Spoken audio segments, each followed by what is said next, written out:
Hello! Another item ang pwede nating pag-practicean today, and this has something to do with probability. Apparently, may mga probability questions din pala sa ilang mga CSE reviewers.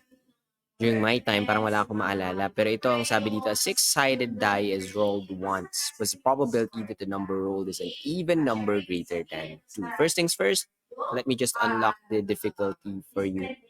Ibig sabihin ng probability, essentially mathematics of chance.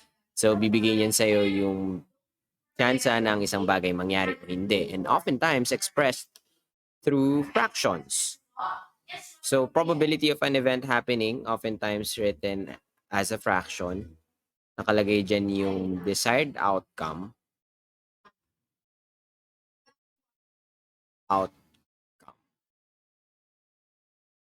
Then natin yung fraction bar. Madalas fraction kasi siya. Well, any ratio essentially percent, decimal, pero oftentimes fraction siya. Desired outcome over total outcome.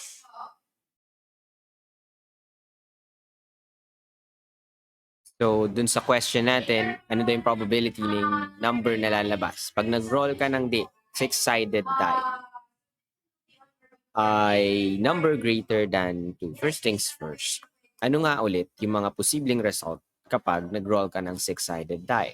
Basically, yung sample space ang tawag natin dyan. So, 1, 2, 3, 4, 5, and 6. Yan lang. Yung mga posibleng resulta. Ano naman sa mga sumusunod, yung even number na greater than 2. Even number meaning to say number na pag dinivide mo sa 2, sakto ang sagot. So, essentially, you skip count 2. Lahat ng result na even number.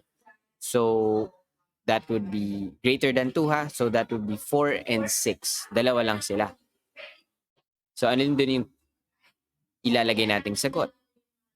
Desired outcome ay dalawa kasi dalawa lang yung even number greater than 2 pag nag-roll ka ng six-sided die. Habang yung total outcome naman ay 6 kasi 6 lahat ng posibleng resulta. So, meron kang 2. This is read as 2 out of 6. Pero dahil fraction yan, yung probability, pwedeng i-simplify. Greatest common factor ng 2 and 6. By the way, quick difference between LCM and GCF. Ibang pagkakataon. Pero kapag nag-simplify ka, you often look for the GCF, greatest common factor, para yung resulta, sigurado kang nakasimplify. Any factor would do. Pero yung greatest common factor ang gamitin pang simplify, automatic naka-lowest term yon. So in this example's case, GCF is 2. Ilang 2 meron sa 2? Ask yourself. Ang sagot ay 1. Ilang 2 meron sa 6? Ang sagot naman ay 3. So yung probability in simplest terms ay 1 out of 3 or 1/3. That would be option B. So, ganun magsagot ng mga problem na may kinalaman sa probability. Alamin muna ano yung desired outcome, ilan yung gusto mong resulta. Number 2, ilan yung total outcome, ilan yung posibleng maging resulta. Expression as a fraction, simplify if possible, at makukuha mo na most probably yung tamang sagot.